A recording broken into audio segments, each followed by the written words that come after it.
We welcome you to the Bible study today.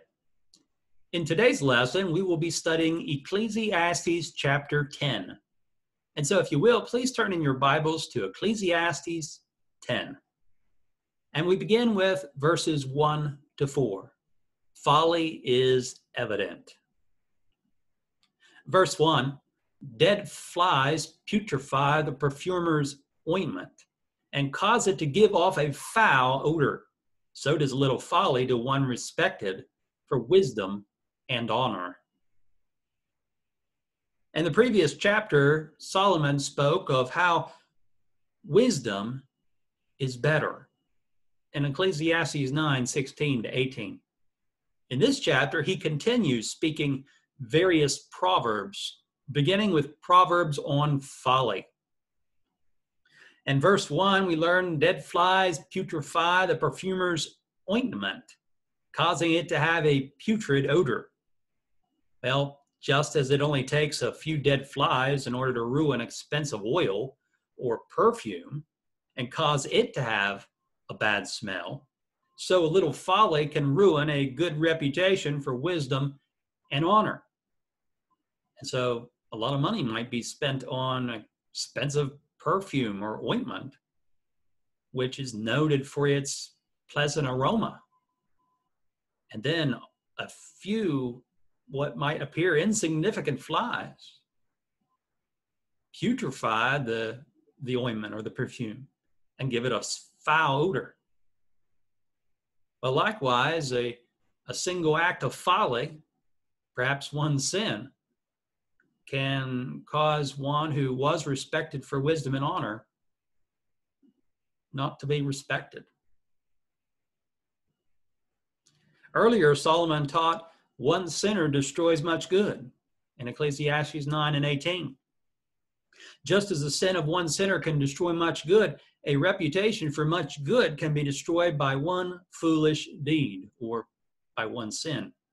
It may be that a little folly may outweigh in the minds of others all of his wisdom and honor.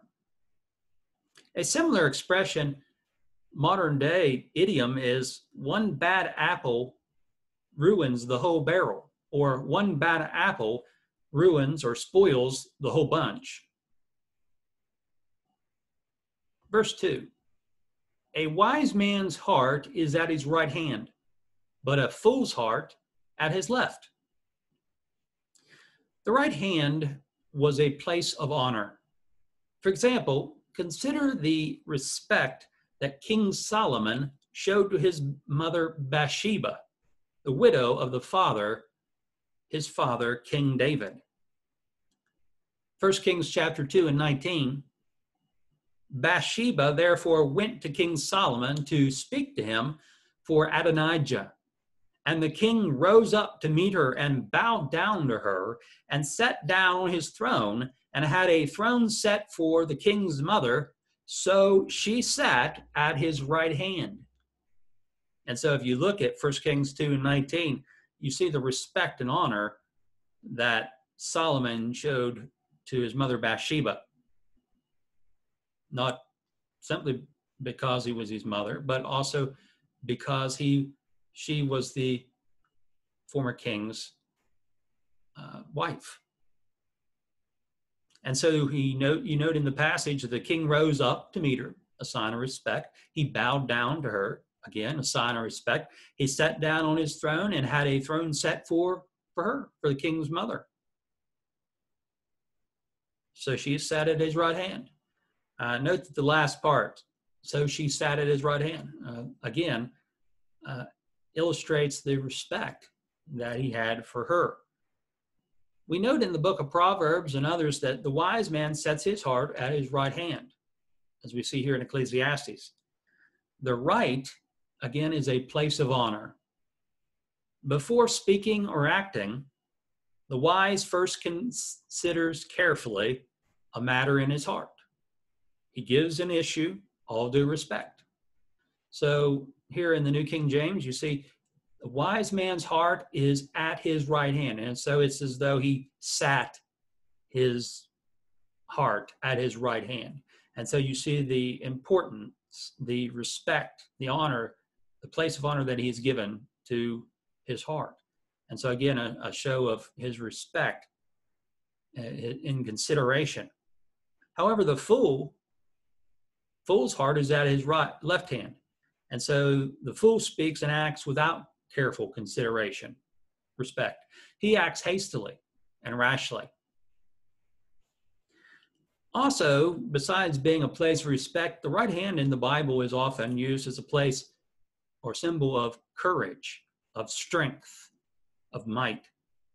For example, Psalm 89 and 13, you have a mighty arm, strong is your hand, and high is your right hand. The wise, in this case here, we see in this passage that this could also mean that a wise man's heart directs him towards the stronger or more honorable position. Number 3, even when a fool walks along the way, he lacks wisdom, and he shows everyone that he is a fool. And so a fool shows that he lacks wisdom by the way that he walks. A man's conversation and his conduct are an obvious demonstration of his wisdom or his lack thereof of wisdom. The idea here, he says, when a fool walks along the way, as he's living his life, he's showing that he lacks wisdom, or he's showing that he's foolish. He's showing everyone.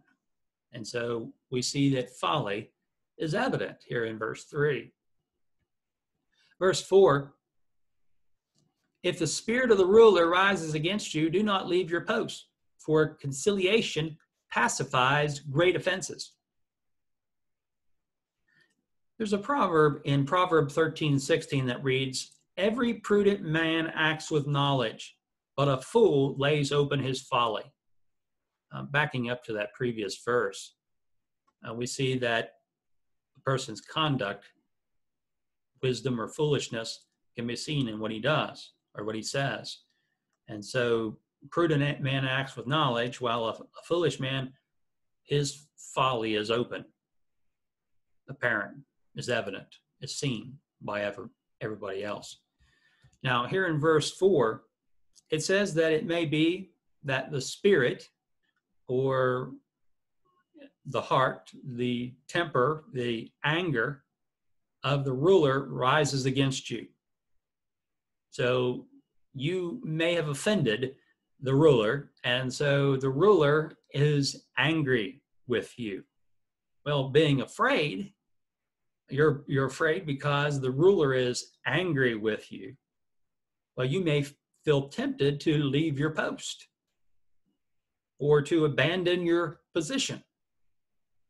However, Solomon taught that they ought to hold their ground. Solomon taught that conciliation pacifies great offenses. And so rather than further angering the ruler, it would be wiser to attempt to allay his anger by making concessions or settling differences. That's what conciliation is all about. Some versions read composure or calmness. So your composure, your calmness pacifies great offenses.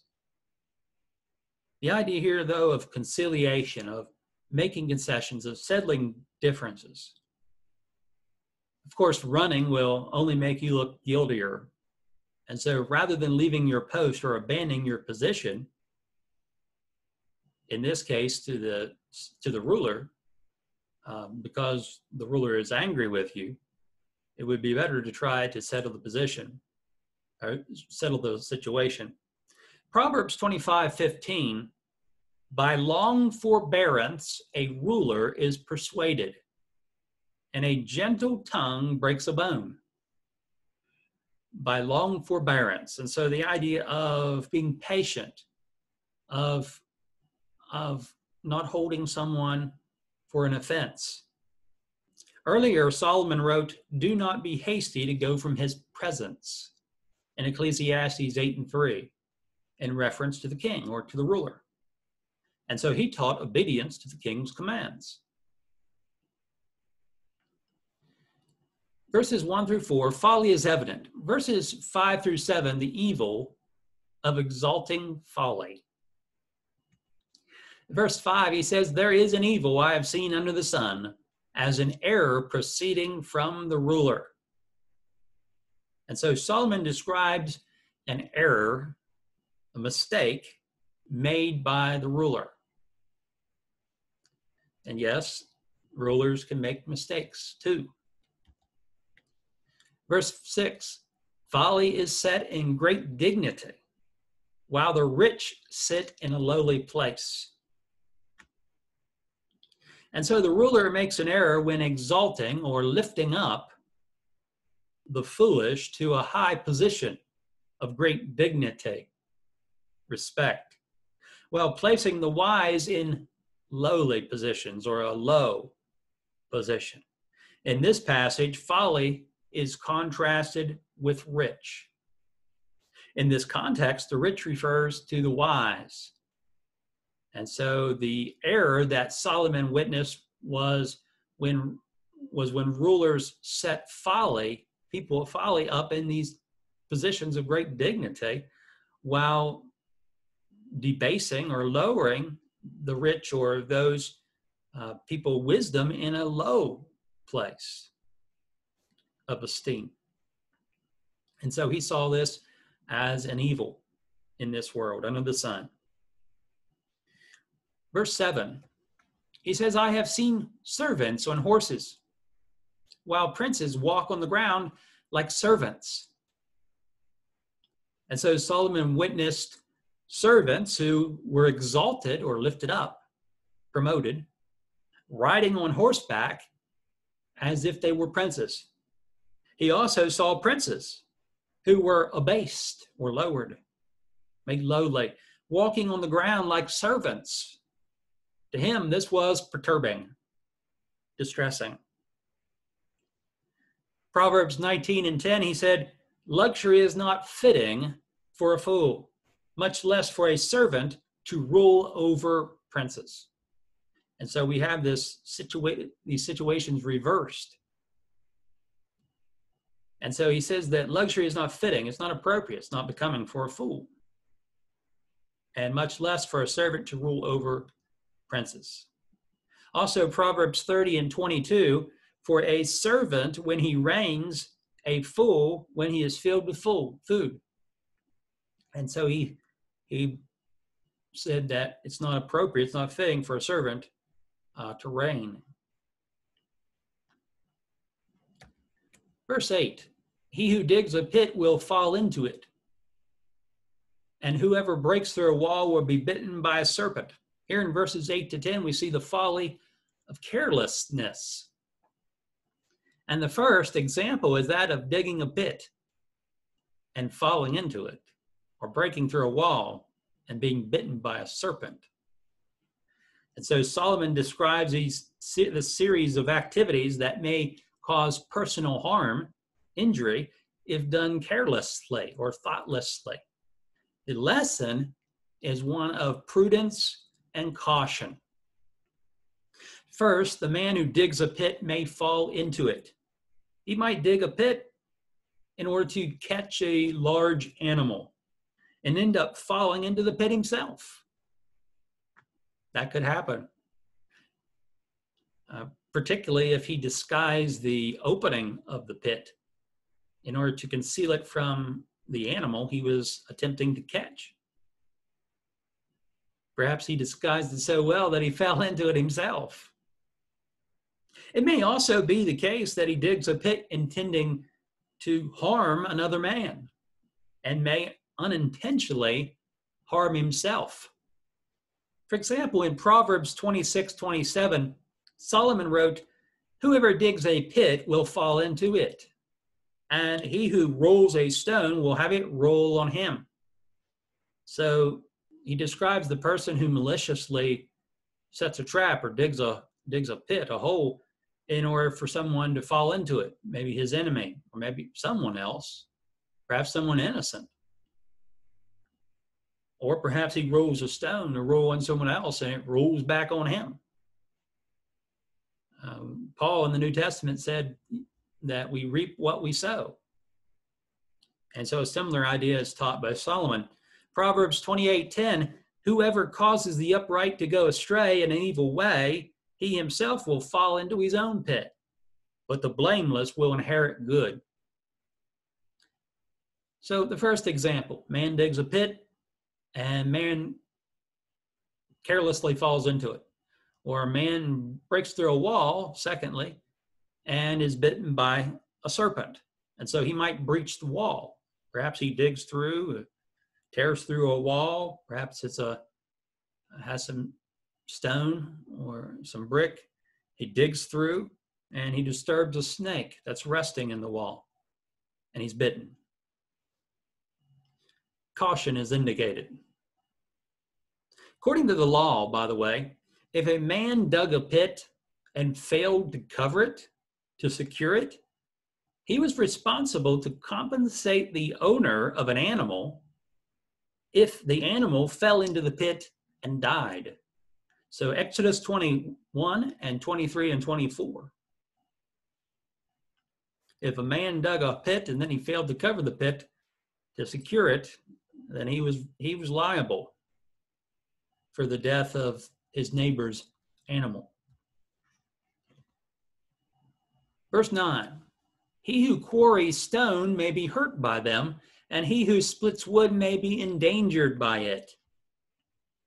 So the third example is the man who quarries stone, he may be hurt by them.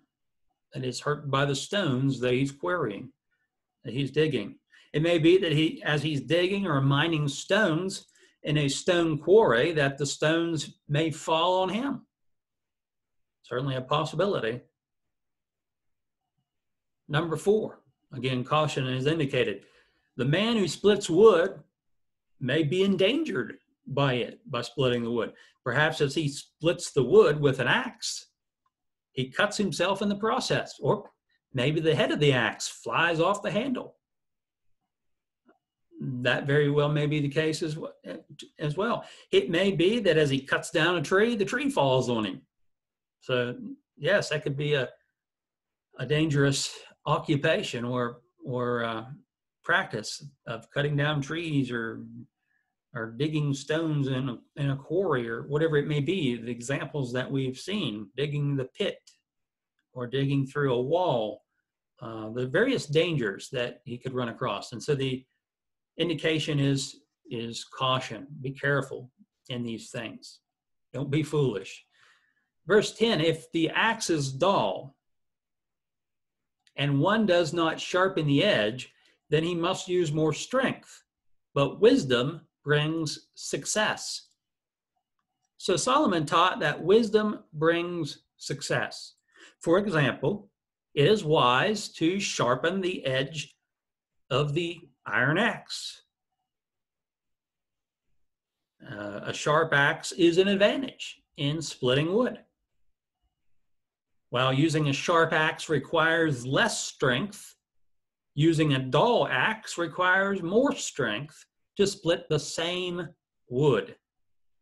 Time spent sharpening the axe is time well spent. Preparation is important. So another modern day expression, work smarter, not harder. Number 4, we see the words of the fool in verses 11 to 15. Verse 11, he says, a serpent may bite when it is not charmed.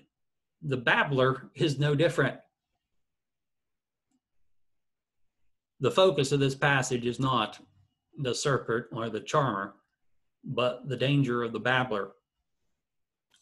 The snake charmer used various tricks, and by such tricks, his skill, if the snake did not bite, it appeared to others that the charmer succeeded by his enchantments.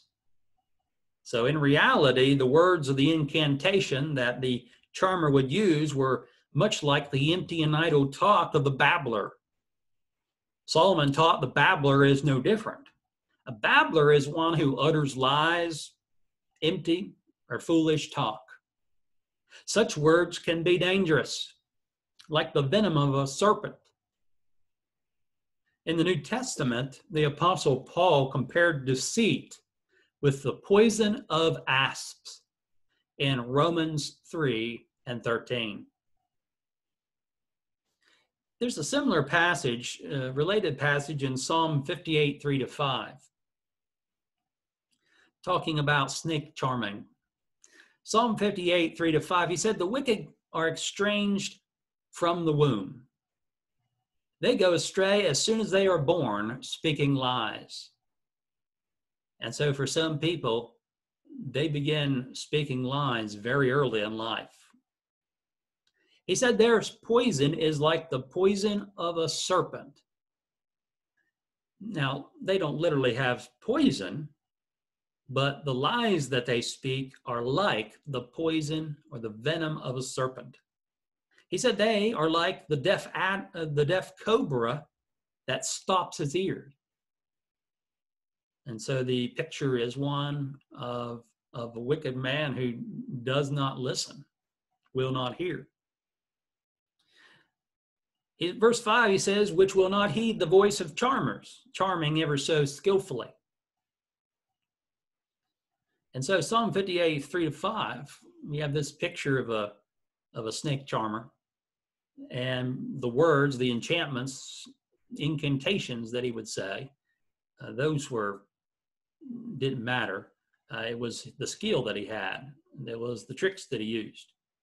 It may be, though, that he wasn't successful. Another passage related is Jeremiah 8 and 17, by the way. Another version reads, if the serpent bites before being charmed, there is no profit for the charmer. Well, if the snake charmer, despite his skill and tricks of skill, was bit after speaking the words of the incantation, well, there would be no advantage or profit for the charmer. Why not? Well, people could see that he was not successful. He wasn't a successful snake charmer, enchanter. His incantation didn't work, obviously, because he got bit. So there'd be no advantage for him, no profit for the snake charmer. But the emphasis here I want to make here in verse 11 is on the babbler, the person who speaks these deceitful or empty or idle words. Certainly dangerous. Verse 12, the words of a wise man's mouth are gracious, but the lips of a fool shall swallow him up. So the words of the wise are said to be gracious.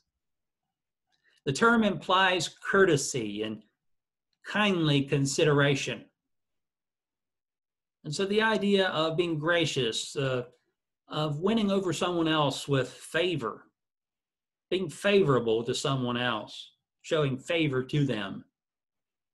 However, the words of the fool are destructive. They're like the poison, the venom of the cobra or the asp, the serpent that we read about in verse 11. And so the words of the fool are destructive. In Psalm 112 and verse 5, we see that a good man deals graciously and lends. He will guide his affairs with discretion. Discretion, it's not found with the fool. But a good man, he deals with others graciously, lending to others in need, giving to those who are without. Verse 12, the words of a wise man's mouth are gracious. But the words of the fool, well, they are not gracious, not at all. In fact, they can be destructive and end up swallowing him up. Verse 13, the words of his mouth begin with foolishness, and the end of his talk is raving madness. There's another proverb in Proverbs 18, verses 6-8 that reads, a fool's lips enter into contention, and his mouth calls for blows. A fool's mouth is in his destruction, and his lips are the snare of his soul. And so the lips of a fool can swallow him up. They can destroy him, and they can be destructive to others too. Verse 13, the words of the fool begin with foolishness, folly. However, by the end of his talk, it may not digress further to raving madness, the text reads. In this context, madness is that extreme folly or foolishness. And while this fool may be ignorant, he's not necessarily dull, but he is immoral. And so often when you see someone described as a fool in the Bible, it's in the sense of being immoral. Other versions read wicked madness. And so, or evil madness, describing the immorality of this fool. To follow the words of the fool, given that they will swallow him up, verse 12, they must sound completely insane. Raving madness, or wicked or evil madness. Just think, a man claims to know the way, and then he's swallowed up by his own words. Are you going to follow his words? Reasonable man would not. But here in verse 13, we see the digression from not just foolishness, but to raving madness. 1 Peter chapter 4, 3 to 5. 1 Peter 4, 3 to 5. There's something in this passage that I thought related to what we see here, dealing with how people see us and how people see themselves. In 1 Peter 4, 3, he said, "For we have spent enough of our past lifetime in doing the will of Gentiles, when we walked in lewdness, lust, drunkenness, revelries, drinking parties, and abominable idolatries. In regard to these, they think it strange that you do not run with them in the same flood of dissipation, speaking evil of you. They will give an account to him who is ready to judge the living and the dead." And so Peter describes how they had wasted enough of their past lifetime in doing these sinful things. Lewdness and lust and drunkenness and revelries and drinking parties and abominable idolatries and such. Well, in regard to these things, those people practicing these things, they think it's strange that you do not practice the same things. And what do they do? Oftentimes, they speak evil of you. Well, Peter points out that they will give an account to God. Isn't it strange that a person can decide to abstain from a certain practice due to conscience, and others who are practicing that very thing may accuse you of immorality, of evil? They may speak evil of you. We shouldn't let that dissuade us from doing what is right.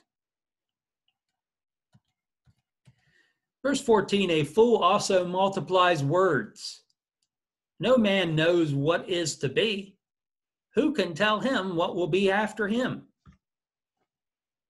So the fool talks a lot about things he cannot know or does not know. First, no man knows what will happen tomorrow. You may have some plans. You may have a idea of what might happen based upon what has happened in the past. You might be able to forecast what will happen in the future. However, no man can boast as though he knows what's going to happen tomorrow. Some boast about tomorrow in their arrogance, such as in James 4 and 14. James taught that we ought to say that if it's the Lord's will, we'll do this or that. And he described that practice of boasting about tomorrow as boasting in our arrogance, and that boasting is evil. So first, the fool, he talks a lot about various things. For example, things that he may not know or cannot know. Second, who can tell him? Who can tell him? Of course, there are those who just won't listen. They wouldn't listen to correction or instruction to begin with, out of pride or something else. So who can tell them? And who can tell him what will happen to him or in this world after his death? So if you look back at Ecclesiastes 3:22, Solomon said something similar. Who can bring him to see what will happen after him? Well, it's not done. We don't know what will happen tomorrow. We don't know what will happen in this world after we die. And really, after we die, what happens in this world ought not to be of utmost concern. Neither will it be. We'll have matters of eternity to consider. Ecclesiastes 5:3, he says, "For a dream comes through much activity, and a fool's voice is known by his many words." And so it also often is the situation that a person who is a foolish person talks a lot. Unfortunately, he often speaks very little, says very little. Proverbs 10:19, "In the multitude of words, sin is not lacking, but he who strains his lips is wise." It's often the wiser course of action to say little than to say too much. In the multitude or many words, there's no lack of sin. The more that you talk, the more opportunity there is for mistake or for sin. Proverbs 15:2, "The tongue of the wise uses knowledge rightly, but the mouth of fools pours forth foolishness." And so we often see that the way that we talk or the way that we walk often says a lot about us. The tongue of the wise uses knowledge rightly. Oftentimes, the fool just lets it fly without consideration. We ought to think more about what we say before we say it. We'd have a lot less trouble. Proverbs 17:28, "Even a fool is counted wise when he holds his peace." Have you ever heard someone say, "Speak now or forever hold your peace"? So a fool is counted wise when he holds his peace. When he shuts his lips, he is considered perceptive. And so a lot of talk is a characteristic of a foolish person. Verse 15, "The labor of fools wearies them, for they do not even know how to go to the city." The fool has a lot to say about things that he does not know. We saw that in verse 14. Yet the same fool is wearied by the things that we can know. It seems so strange. And here Solomon gives what appears to be a proverb, "For they do not even know how to go to the city." Something simple. So they're contemplating these deep things. Perhaps they're talking about things that they do not know or cannot know, and yet they're wearied to consider these simple matters. And so this seems to be a proverb for the fool's ignorance of common issues, common matters. Verses 16 to 19. Or verses 16 to 19. He says, "Woe to you, O land, when your king is a child, and your princes feast in the morning." And so a key point of verses 16 to 19 is the folly of laziness, of idleness, of indolence. And so here in verses 16 to 19, verse 16, we see that there is trouble for the land when the king is a child. What does he mean by a child? The problem is not necessarily that the king is a child in age. We have various examples of young kings in the Bible, some of which were good, others were bad. The problem is not so much that the king is is a child or young in age. The problem is that the king is a child in understanding. We learn from Solomon that the young can have prudence, knowledge, and discretion. Proverbs 1 and 4. One doesn't necessarily need to be old in order to have wisdom. One could be young and still be wise. Likewise, someone can be old and not have wisdom. And so we learn from Solomon that the young can have prudence and knowledge and discretion, Proverbs 1 and 4. However, it's also true that the young can be devoid of understanding. They could be people without discretion or people without knowledge and prudence, Proverbs 7 and 7. The lesson is that kings ought to reign by wisdom. There's a proverb in Proverbs 8, 12 to 16 that is significant. Solomon said, I, wisdom, and so he's personifying wisdom, I, wisdom, dwell with prudence and find out knowledge and discretion. The fear of the Lord is to hate evil, pride and arrogance in the evil way. Pride and arrogance in the evil way. He says, and the perverse mouth I hate. Counsel is mine and sound wisdom. I am understanding. I have strength. By me kings reign and rulers decree justice. By me princes rule and nobles, all the judges of the earth. And so a king ought to reign by wisdom, young or old. There's trouble for the land too when your princes feast in the morning. Well, what does that mean? The problem is not simply eating in the morning. You might have had breakfast this morning. That's not wrong. And certainly it's not wrong for a prince to eat in the morning. What does he mean by this? And woe to you, your land, when your princes feast in the morning. The problem is feasting with drunkenness, verse 17. Well, all we have to do is look at that passage, and we will in a moment. But consider a couple other verses. Isaiah 5 and 11, woe to those who rise early in the morning, that they may follow intoxicating drink, who continue until night, till wine inflames them. And so the problem here is when princes are getting up early in the morning to get drunk. What does that do for their judgment? Well, it doesn't do anything good, for sure. I mentioned earlier that there are examples in the Bible of young kings and old kings who are righteous and wicked. And so it's true that Manasseh, he was young when he became king. In fact, he was 12 years old, according to 2 Kings 21, verses 1 and 2. And he reigned 55 years as a wicked king in Jerusalem.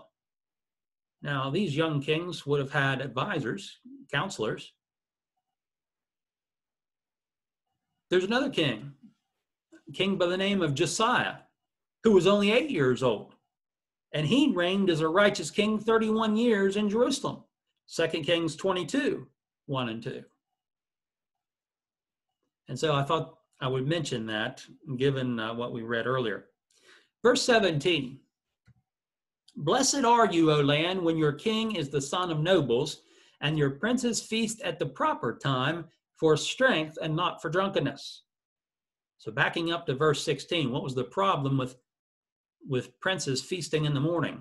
Well, verse 17. The land is blessed when the king is the son of nobles. The noble is one of noble or high rank or birth. However, it may be that Solomon is teaching that a land is blessed when the king is a noble leader, in that he possesses these outstanding moral characteristics or qualities.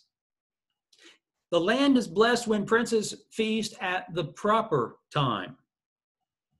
The proper time. Or the appropriate time.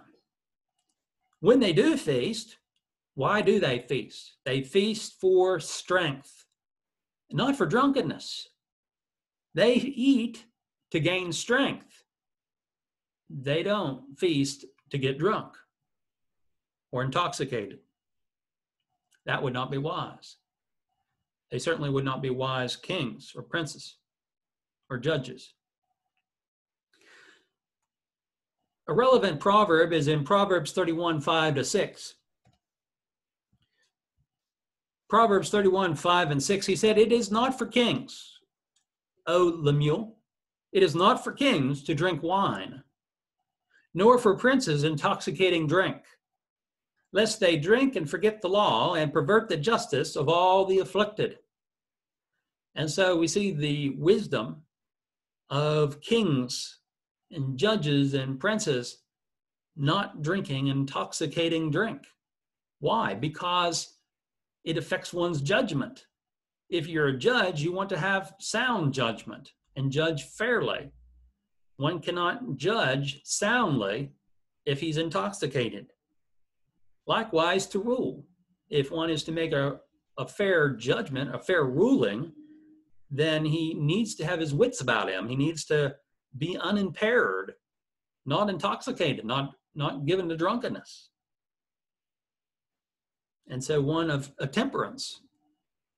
There's danger. There's danger that they drink intoxicating drink and they forget the law. That would be bad. And pervert the justice of all the afflicted, rather than helping the afflicted, those who are seeking fairness in judgment. Just a side note, remembering earlier in verse 7, Solomon found it perturbing to see servants riding on horses as princes. And so here in verse 17, "Blessed are you, O land, when your king is the son of nobles." So that might be related to what we see verse 7 and here in verse 17. Verse 18, he says, "Because of laziness, the building decays, and through idleness of hands, the house leaks." And so Solomon taught diligence. He warned about laziness and idleness. He gave an example of a house. He wrote that with laziness, the building decays. Buildings which are not maintained will fall into ruin. And so literally the text is, the rafters sink. That is, the rafters, they support the roof. And so if you have the rafters sagging or the roof sinking in, you shouldn't be surprised if the roof leaks. If the building is not diligently maintained, particularly the house, the roof will leak. And so here we see wisdom for being diligent rather than being lazy and idle. In Proverbs 24, 30-31, Solomon told the story. He said, "I went by the field of the lazy man and by the vineyard of the man devoid of understanding. And there it was, all grown over with thorns. Its surface was covered with nettles. Its stone wall was broken down."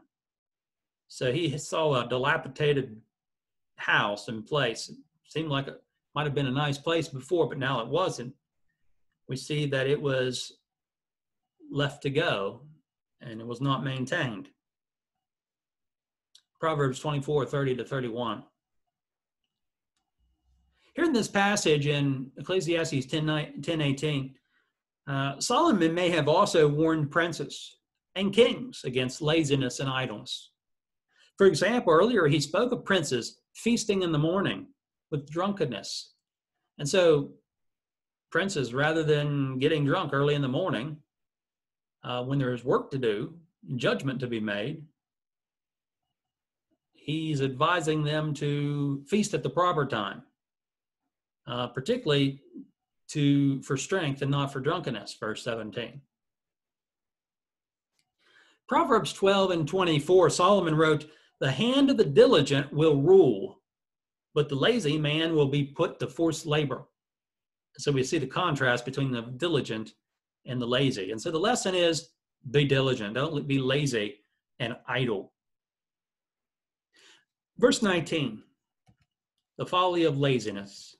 He says, "A feast is made for laughter, and wine makes merry, but money answers everything. Solomon describes a feast with people laughing and being merry. He said, but money answers everything. What does he mean? Well, besides supplying the food and supplying the wine for the feast, he said that money answers the request for all worldly things. And so there are many things, worldly things, that can be purchased, can be supplied with money. Of course, money doesn't solve everything. We know that.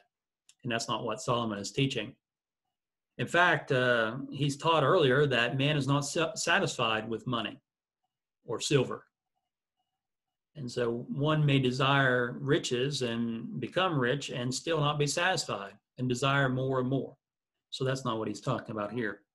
But basically, the point is made that, yes, the feast can provide for laughter and merriment, but money not only provides for the feast, but also for everything else, too, that may be purchased.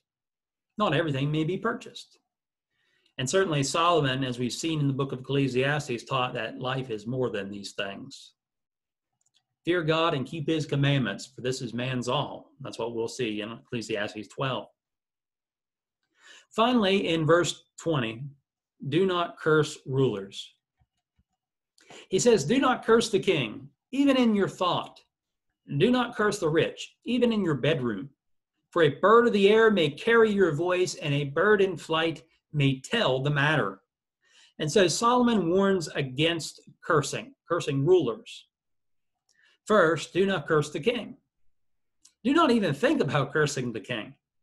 It may be that what is in your thought may find its way to your tongue and then to the king's ear. Second, do not curse the rich, even in your bedroom. While the bedroom is normally a private place, do not take the chance that the rich and powerful may find out somehow or some way, as if a bird in flight might carry your words and tell the matter to the king. Earlier in Ecclesiastes, Solomon called for forbearance regarding what people say. This is good advice for people today. Do not take it to heart, he said, everything that people say in Ecclesiastes 7, 21 to 22. However, the ruler may not have the same forbearance regarding your words, and he may hold you accountable. He says, so therefore it would be wise, for wrath's sake, not to curse the ruler.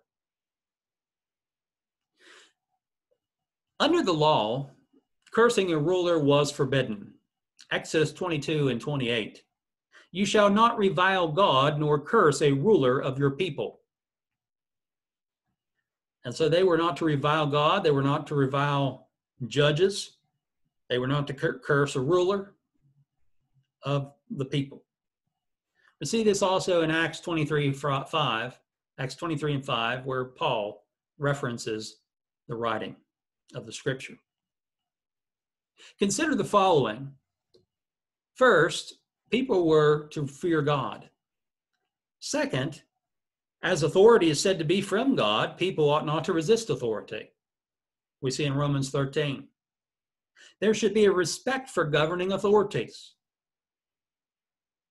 People are subject because of wrath, but also because of conscience, Paul taught in Romans 13.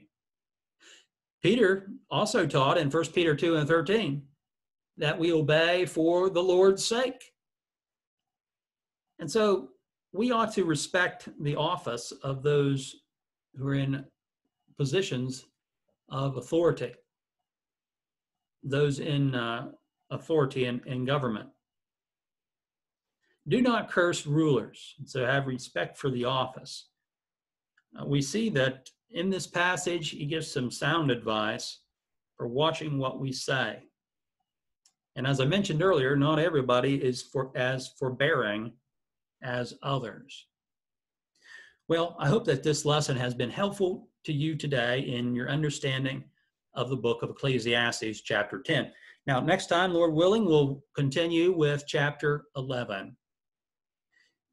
We wish you the best and look forward to the opportunity of seeing you again in the future. Thank you.